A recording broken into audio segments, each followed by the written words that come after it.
Okay, magandang araw po sa ating lahat at panibagong updates naman po ang ating gagawin ngayon. Una nating pag-uusapan ay itong nag-trending ngayon sa social media na ang Vice Presidential Security Group ni itong mga securities raw ni VP Sara tinanggal raw ng AFP. Babasahin ko sa inyo itong balita na ito. Kasi po, nagpalabas na po ng statement ang AFP patungkol dito. Okay? Mamaya pag-usapan natin yan. Ito, nakakashock na balita patungkol po dito sa survey ng Bohol. Itong survey na ito ay Bohol lamang po na nag-negative po ang trust and approval ratings ni Bongbong Marcos. Grabe na po ang mga nangyayaring ito. Talagang bagsak na po itong gobyernong Marcos. Mamaya ipapakita ko sa iyo yung survey na yan kung saan talagang isinusuka na si Bongbong Marcos sa Bohol. Okay? Nag-negative na po. Sobra yan. First time yan sa history ng Pilipinas na may presidenteng nag-negatibo sa survey. Ang kauna-unahang presidente na nagnegatibo na sobrang lagapak ang kanyang survey ay si Bongbong Marcos. Ay nako, kawawa. Ito, ipapakita ko rin sa inyo itong sinabi po ni Senator Amy Marcos at i-analyze natin ito na patungkol po dito sa ni Bersamin, tinutukoy niya dito si Bersamin sa hindi nga pagpunta sa mga administrasyon, sa sangkot dito sa illegal na pagka-aresto dito kay Tatay Digong. At matindi itong sinabi ni Senator Amy Marcos. Himay-himayin natin yan at magre-react tayo dyan, okay? Pero bago ang lahat guys, bago natin ito pag-uusapan, help me po muna na i-like at saka i-share itong video na ito para kakalat ito sa taong bayan. Okay? Sabay-sabay muna tayong mag-like and share sa Don Mar TV. Like and share. 1, 2, 3, go! Naka-like and share na ba? And sa mga bago pa lang dito sa aking channel, mag-subscribe na po kayo kasi importante po na mag-subscribe kayo para updated kayo lagi sa ating mga balita. And ang inyong mga cellphones, ma-notify yan kung meron tayong breaking news, kung meron tayong bagong uploads, at kung nagla-live ang channel natin. Lahat yan, ma-notify kayo sa inyong mga cellphones. Okay? So, mahalaga po na mag-subscribe tayo sa Don Mar TV. Ito na, mag-subscribe, sabay-sabay. 1, 2, 3, go! Ayan, nakasubscribe na ba lahat? Okay. Unahin muna natin itong nag-trending ngayon. Iba't ibang mga social media pages ang nagbalita dito, nag-breaking news pa nga kasi patungkol ito Archlight maraming nagbalita dito pero yung sa Archlight yung ating kinuha dito na balita. Anong sabi dito? Breaking news. Vice Presidential Security Group tinanggal ng Armed Forces of the Philippines. Tinanggal ng AFP Chief of Staff Romeo Bronner Jr. ang Vice Presidential Security and Protection Group o VPSPG kasunod ng mga issue at kontrobersiya. Okay, ang tanong dito, gaano ito katotoo ngayon? Tingnan natin mamaya ang statement ng AFP Ang hakbang na ito ay isinagawa matapos i-relieve ang ilang miyembro ng grupo dahil sa kanilang di umano'y involvement sa paglipat ng Office of the Vice President Chief of Staff Zuleika Lopez noong nakaraang taon. May kinugnayan pala ito kay Zuleika. Dito ayon kay Archlight ito ayon sa isang senior AFP official na tumatangging magpahayag ng pangalan, kasi meron silang source itong AFP pero iniiwasan niya na maisiwalat ang kanyang pangalan sa media. Pero ito yung sabi, nirecognisa ang bisa ng order. Meaning, nirecognize po ang order na ito at inilahad na ang mga pagbabago sa instruktura ng seguridad ay approved at the highest levels. Ayan. Klarong-klaro yun ha. Na-approve sa highest levels. At bahagi ng mas malawak na realignment sa AFP's security apparatus. Sabi dito sa headlines, Vice Presidential Security Group disbanded by the AFP. E di syempre, nung narinig ito ng taong bayan, syempre nakakabahala rin ito. Alam naman natin na malaki po ang issue, away ng politika sa pamamagitan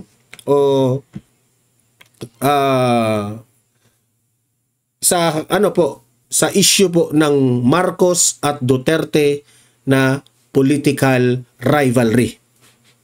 Di syempre, si Bongbong Marcos ngayon ang chief architect siya yung presidente ng Pilipinas at hawak niya itong PNP at AFP. E di syempre, hindi maiiwasan na mag-isip ang mga supporters ng mga Duterte na ito ba ay may kinaugnayan sa away politika ng Marcos administration at si Duterte. Okay? So, syempre nakakabahala ito.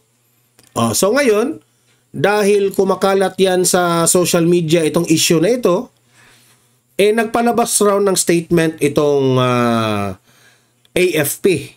Okay? At basahin natin ang kanilang ipinalabas na statement. Okay? Ito yung inilabas na statement nila. Lakihan natin para mabasa po ninyo itong statement nila. Okay, wait muna ha. Wait muna. Lakihan natin. Yan. Sabi dito sa statement, April 5, 2025. So meaning ngayon ito ha. On the reorganization of the Vice Presidential Security and Protection Group, okay, the Armed Forces of the Philippines or the AFP clarifies, so klinaro nila, that the Vice Presidential Security Protection Group o the VPSPG was not disbanded. O gaano ito katotoo? Pero sabi nila hindi raw dinisband, but rather reorganized into the AFP Security and Protection Group o AFP SPG as part of our rationalization and streamlining efforts implemented in the February 2025 as approved by Department of National Defense. Ngayon, ang tanong ko dito, re-align nila, di ba? Ang term na ginamit nila is but rather reorganized. Ang term nila is reorganized. So anong klaro dito? Kinuha nyo ba at ang tinawag nyo ay reorganized? At tinawag nyo pa ng AFP SPG. Kasi part po ito sa rationalization at streamlining. So anong ibig sabihin dito? Ang tanong namin ng taong bayan dito, itong mga security ni VP Sara, nasaan na sila ngayon? Kasi kung nakapalibot pa rin yan sa opisina ni VP Sara, kasi alam ko naman na si VP Sara ngayon ay nasa The Hague. Okay? At siya po ay nagsaad, no? At nagbigay ng mensahe sa media na parang uuwi na po si VP Sara. So ang tanong ng taong bayan ngayon, kapag uuwi na si VP Sara dito sa Pilipinas, ang tanong, may security pa ba siya? 'Di ba? Kasi po, ang sa amin lang na mga supporters po ng mga Duterte, ayaw po namin na merong mangyaring masama kay VP Sara. Hindi sa ano ha, hindi dahil supporter kami ni VP Sara, ayaw naming merong mangyari sa kanya. Kundi, siya po ay second highest ranking official ng bansang ito. Anong ibig sabihin? Kung merong mangyaring masama, no, na hindi natin inaasahan, na ayaw nating mangyari yan, kung merong mangyari kay Presidente Bongbong Marcos, nakasaad po sa ating konstitusyon na si VP Sara po ang papalit. 'Di ba? Kaya natatakot rin tayo sa seguridad ng Vice President kasi mahalaga po na meron tayong Vice President sa Pilipinas kasi kung wala pong papalit sa presidente, kung merong mga hindi natin inaasahang pangyayari, no? Anong tawag natin sa bansa natin? 'Di ba? Para na tayong ano diyan. Para na tayong aso na walang amo. 'Di ba? Kaya kami concerned dito. Kasi kayong mga taga AFP, obligasyon nyo, ang mandato po ninyo, no, itong tinatawag nating Vice Presidential Security Group, no, at itong AFP mismo, ang inyo pong trabaho, isa sa mga mandato nyo ay protektahan po ang Vice Presidente ng Pilipinas. Not only the President. Kahit nga sa mga former President of the Philippines, you are obliged and you are mandated to protect them. Okay? So, kaya, hindi po ito usaping politika o namumulitika tayo dito. Hindi.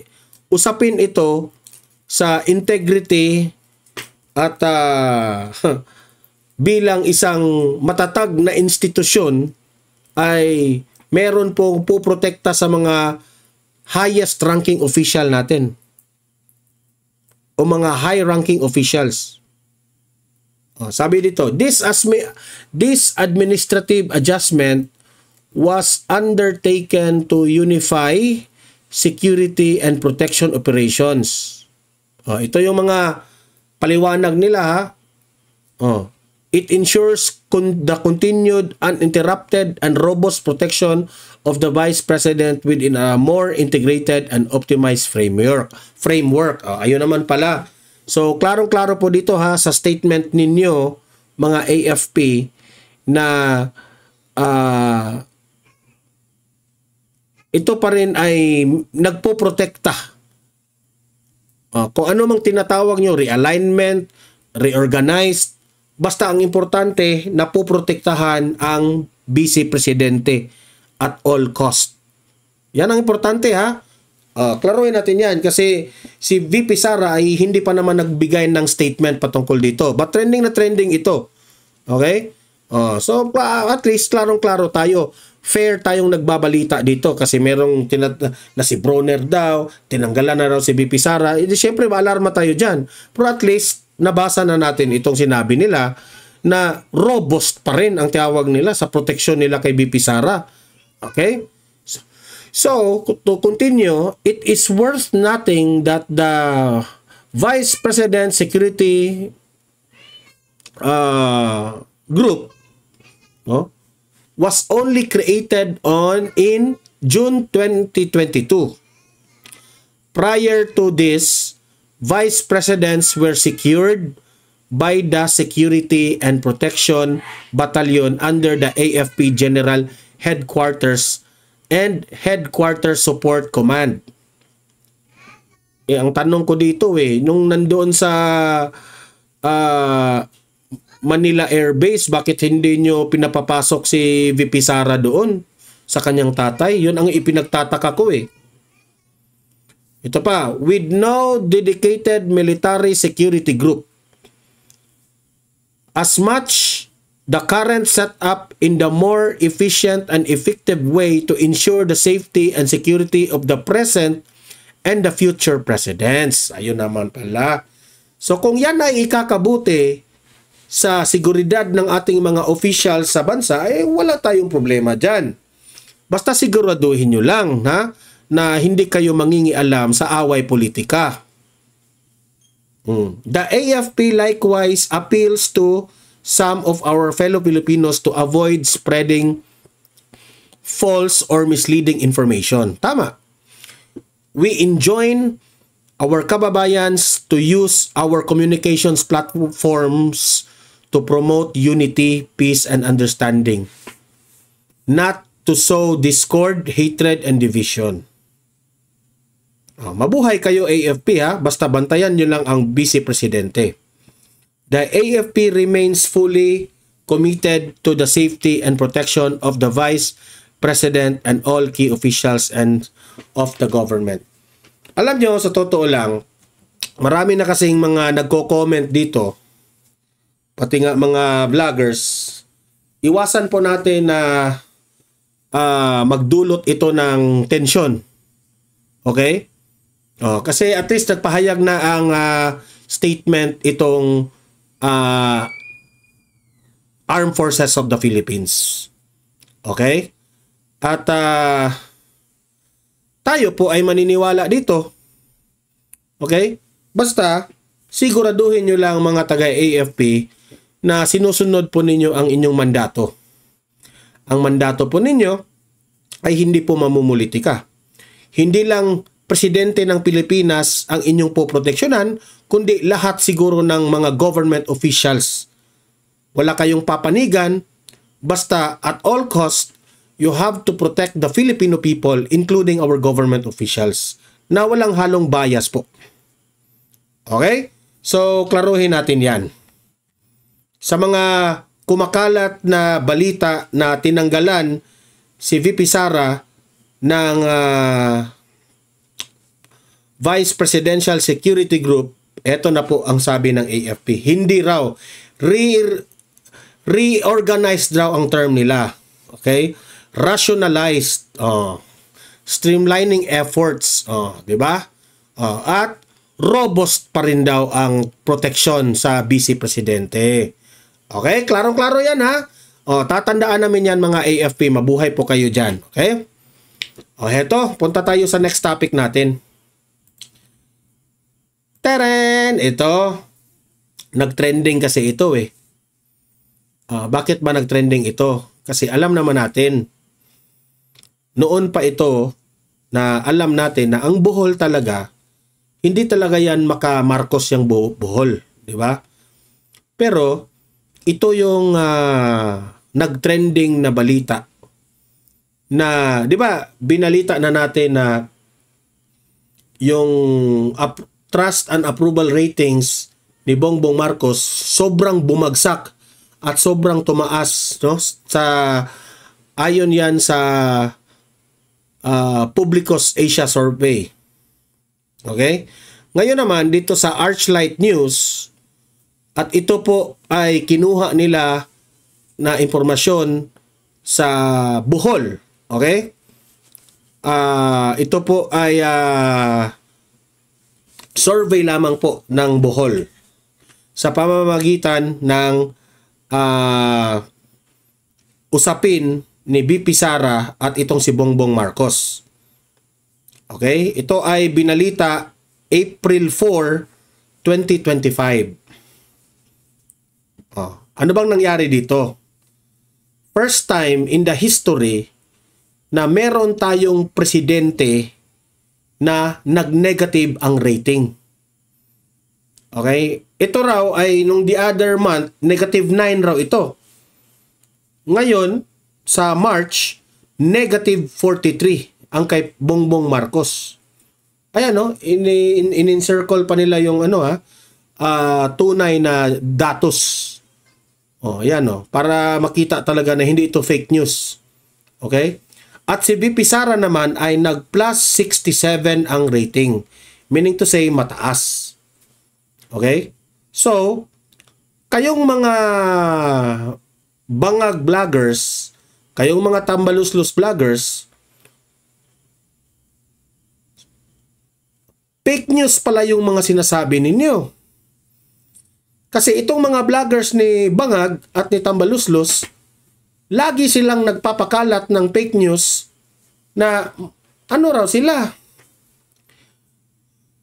Marami raw sa mga taong bayan ayaw na kay Duterte. Oh, nagpapakalat pa sila ng fake news na karamihan raw sa mga Pilipino ay gustong makulong si former President Duterte dito sa ICC. Okay? Ngayon, kung pagbabasihan lang natin yung Bohol, heto na po yung ano. Bohol pa lang yan, ha? How much more sa Negros, sa Cebu? Sa totoo lang, masakit mang sabihin, especially itong si ayaw siguro ito tanggapin ni Attorney Claire Castro, no? Hindi, baliwalain ito ng Malacanang eh. Negative 43. Attorney Claire Castro, yan na po ang katotohanan. Oh. The Filipino has already expressed ano ang kanilang saloobin sa nangyari po kay former President Duterte. Ako, wala akong ibang pagbibintangan bakit bumaba ang rating ni Bongbong Marcos. Bakit nag-43 yan? Wala akong ibang pagbibintangan eh. Sa totoo lang. Ang pinaka dahilan dyan ay si Bongbong Marcos ang pinagbibintangan nila na siya yung mastermind sa planong pag-aresto kay Tatay Digong na isakay ito sa eroplano at dalhin doon sa Netherlands, The Hague para managot raw dito sa ICC. Nakakahiya kasi dati na niyang sinasabi na wala pong jurisdiction ang ICC sa Pilipinas. Tapos, heto pa si Amy Marcos. No? Ako, I would appreciate Amy Marcos eh.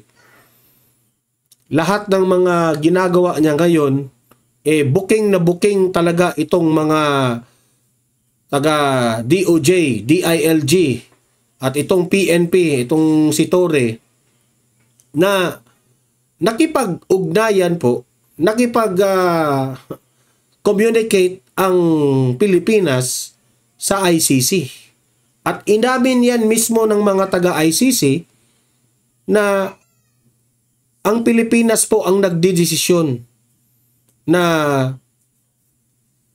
i-give up si Duterte dito sa ICC. I-surrender pala yung term. I-surrender si Duterte sa ICC.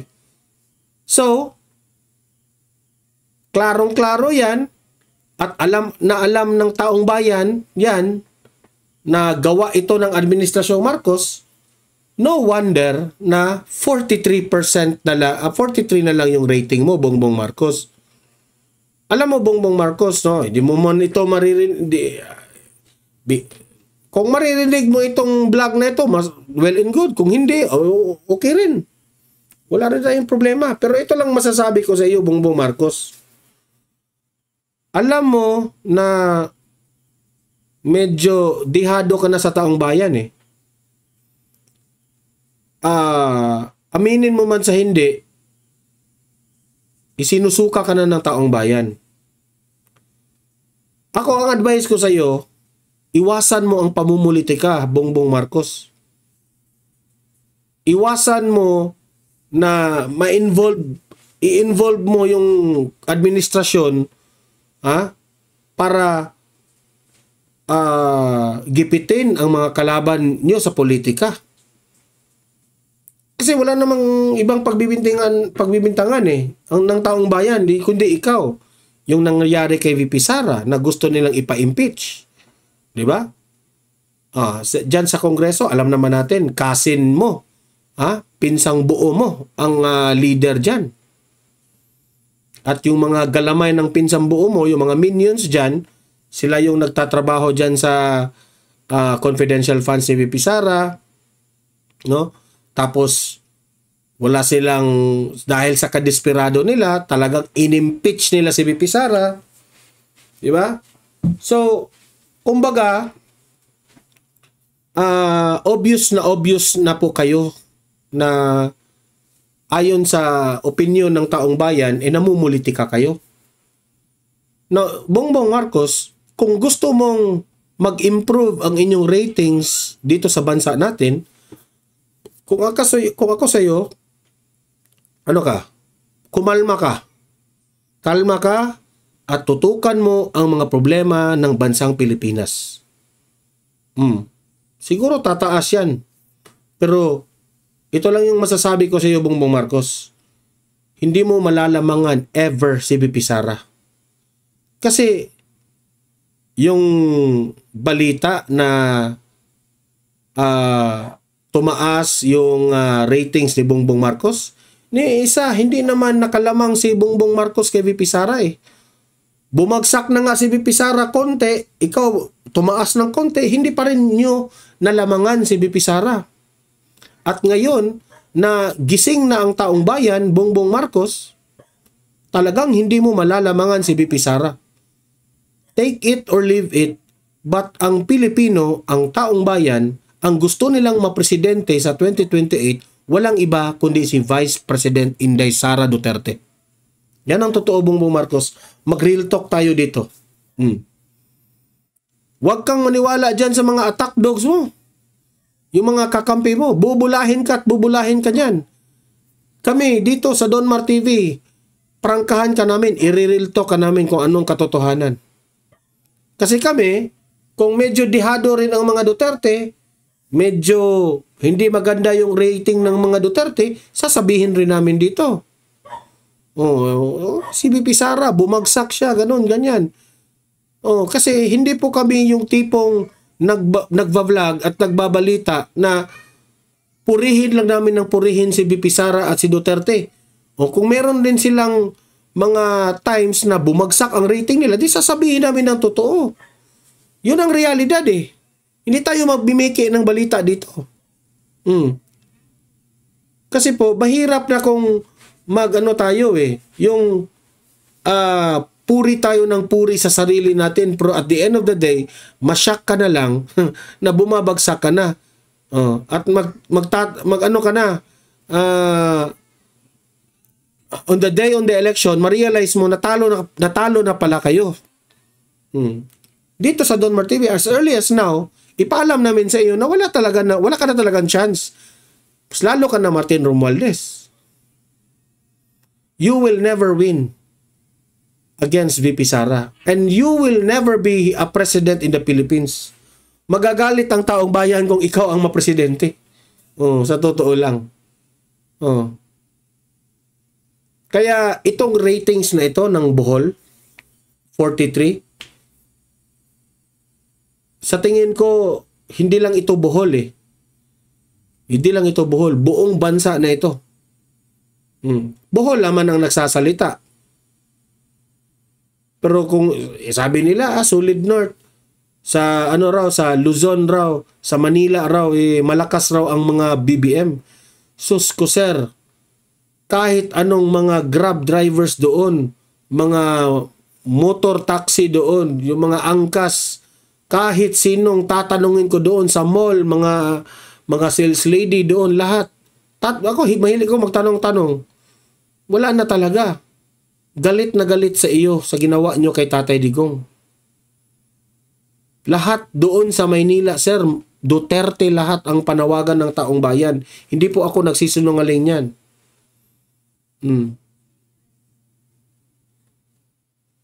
So, huwag kang maniwala sa mga bangag mong vloggers, ha? Kasi, yan, nahihirapan na nga silang ipagtanggol ka. At ikaw, Martin Romualdez, kung nangangarap ka na maging presidente ng Pilipinas, well, hindi man yan masama.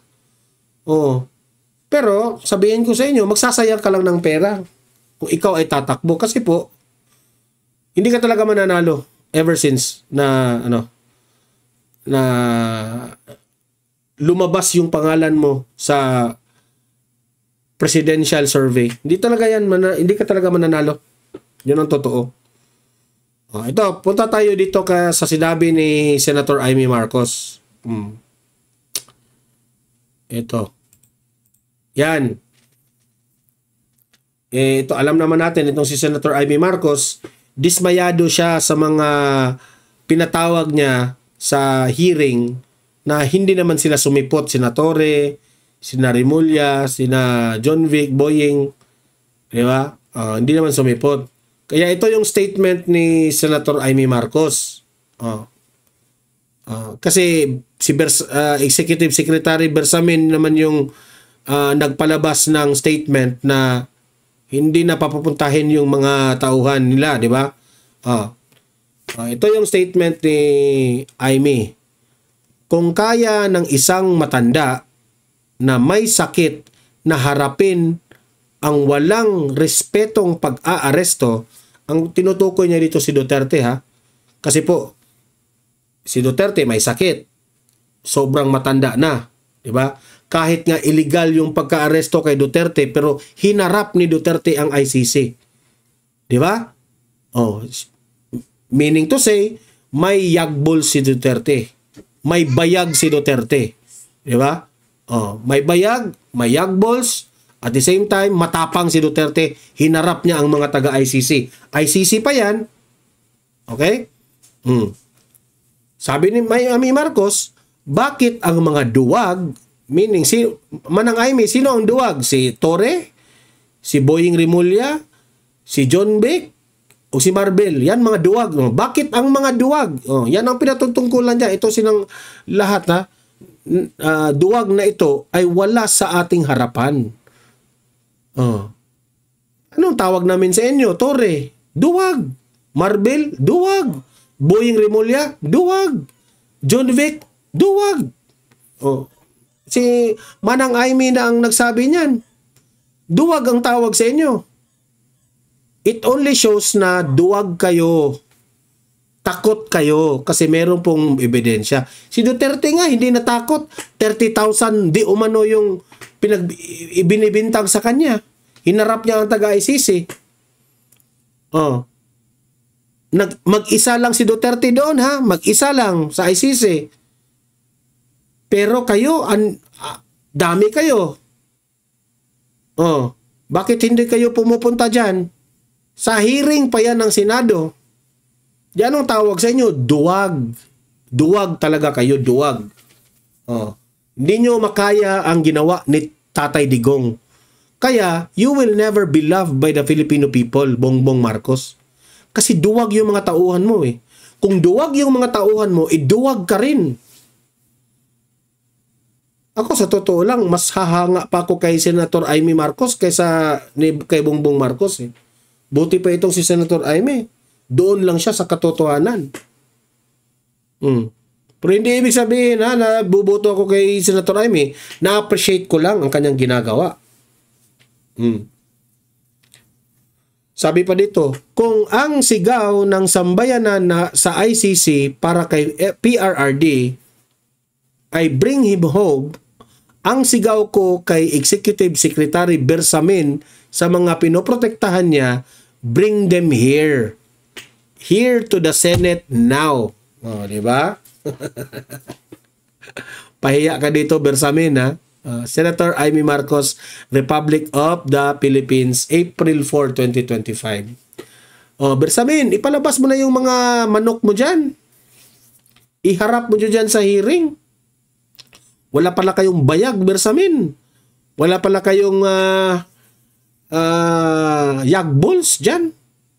Buti pa isang si Tatay Digong, mag-isang hinarap ang inakusa sa kanya na 30,000, 86, 87, 40, di ko maintindihan kung hindi naman consistent yung mga testigo nila. Hinarap ni Duterte, mag-isa. ICC pa yan, ha? International Criminal Court.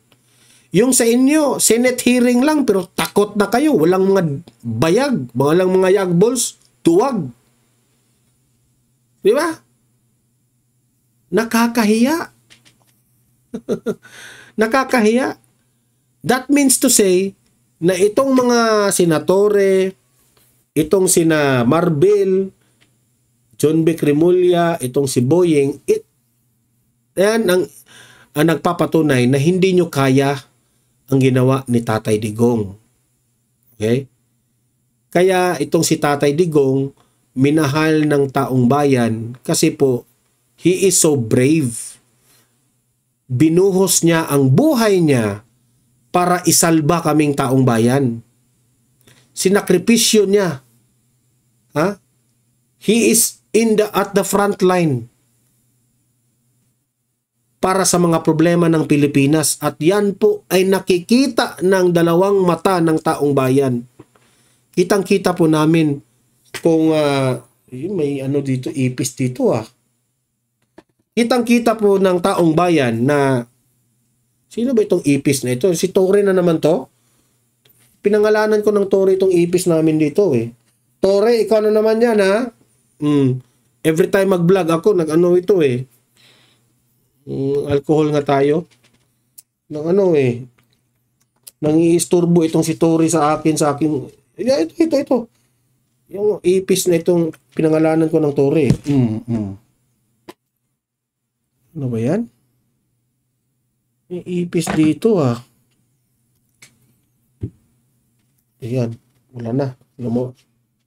Lumipad na ba? O umalis na si Tore? So, ito po ay ino-observe ng taong bayan ngayon, no? Na ganyan po ang Marcos administration.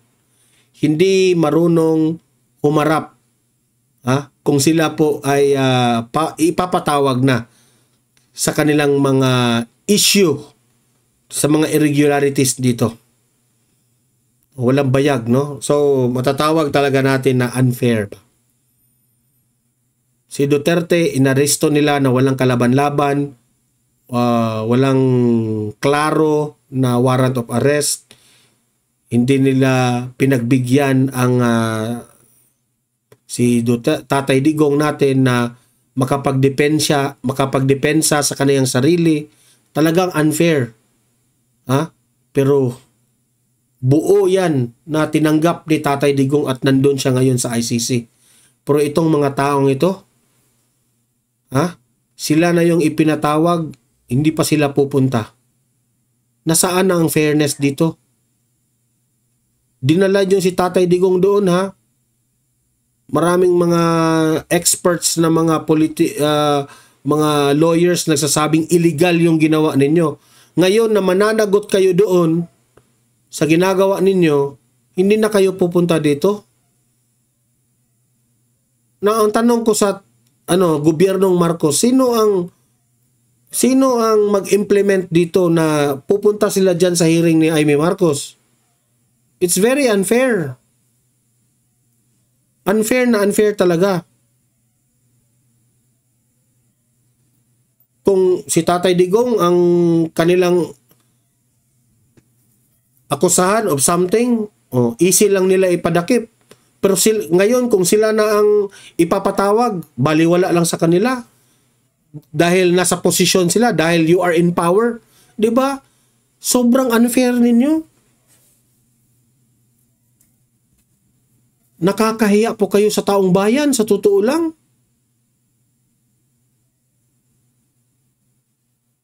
Sobrang nakakahiya kayo sa taong bayan. Shall we say this is also power tripping? Power tripping pa rin ito. Hindi nyo nirerespeto ang legislative. Hindi nyo nirerespeto ang Senado. By not complying to go to the hearing, pang-aabuso yan. Pang-aabuso yan. Dahil this is already a national issue. Lumalabas na ang taong bayan, galit na ang taong bayan dito sa pag-aresto nyo kay Duterte, then you should be investigated. You will be held accountable kung meron mang mga irregularities. Kaya, nananawagan si Senator Amy Marcos, pumunta kayo doon sa hearing. Magpakita kayo. kung kayo po ay malinis, dapat pumunta kayo dyan. Hindi kayo, magtago dyan. Oh. So, anong sasabihin ng taong bayan? Nagtatago kayo kasi guilty kayo? Yun ba ang gusto ninyong sabihin ng taong bayan? Dahil takot kayo, guilty kayo, ayaw nyo pumunta dyan? Oh. Kasi, naglatag na ng mga ebidensya si Amy Marcos eh. Oh. So, kayong mga taong bayan, mga audience ko dito sa Donmar TV, kayo nang humusga. Libre kayong mag-comment, mag-react sa mga pinag-usapan natin at usap-usap tayo sa comment section. Okay? Guys, don't forget na i-like at saka i-share itong ating video para kakalat ito sa taong bayan. And also guys, mag-subscribe kayo sa Donmar TV para updated kayo lagi sa ating mga balita. Okay? At meron tayong pangalawang channel, Donmar TV, Balitang Totoo. Mag-subscribe rin kayo doon kasi meron tayong mga videos doon na hindi natin ina-upload dito sa main channel natin. Okay?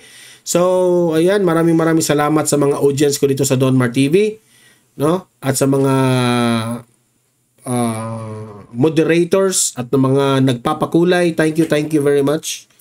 Always remember, kayo po ang aking inspirasyon para ilahad sa inyo ang aking opinion sa mga nangyayari ngayon sa ating lipunan.